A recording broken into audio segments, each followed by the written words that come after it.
Welcome back to Second Opinion with Dr. Ken Navi. Dr. Ken Navi can be reached at friendsofdrken@gmail.com. Today we're going to pick up our discussion with Roots Revisited, the importance of archiving our ancestral trauma in film. Welcome, Dr. Ken Navi. Good day, everyone. There's been recently released a second version of Alex Haley's remake on Roots. What I should say, Alex Haley wrote the book Roots. There was an original Roots movie made in the 70s. It was great. Now there's a remake the History Channel has put out, and there was some controversy because Snoop Lion made some statements on Twitter that he felt that we should boycott this version of the History Channel's Roots. I'm in disagreement with that, and I think it's important that as many opportunities as we can get to archive the ancestral trauma that was slavery and the aftermath of slavery is very important, and I'll tell you why. First of all, let me say that in Snoop's defense, it's very difficult to get an emotion or an opinion out in 140 characters, and sometimes the meaning in text messages and tweets can be misconstrued, and so I don't think that he meant, that there was no value in that. I think what he meant more or less was that that we need to be able to control our own narrative, that we need to be able to control the narrative and not Hollywood.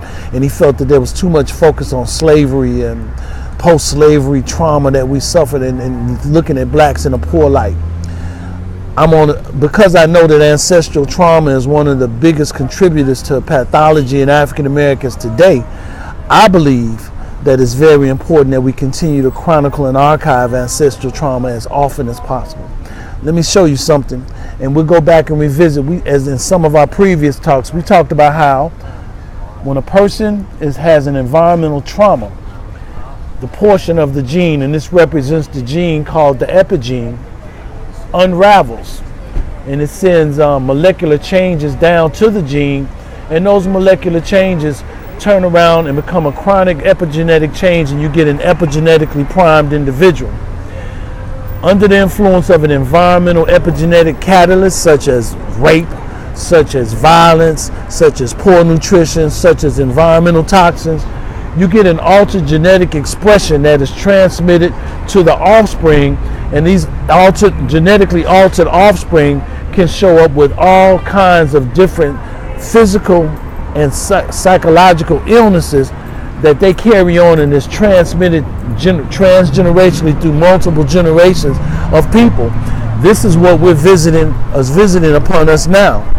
Now, there's been a long-held belief that there's no current injury existing in modern descendants of the slaves, of ancient slaves, but that's not true.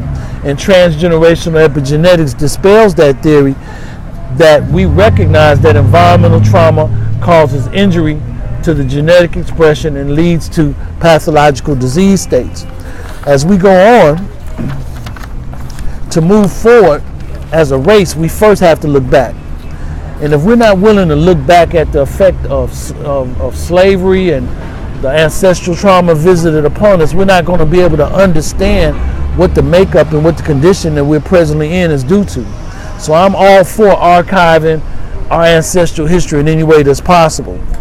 Now, I think it's important that we embrace those opportunities, but we also continue to tell stories that are being told, like in 42, the Jackie Robinson story, the Ray Charles story that was done so well. And there's also a story coming out about Nat Turner. So we do have African Americans that are attempting to portray appropriately the history of African Americans.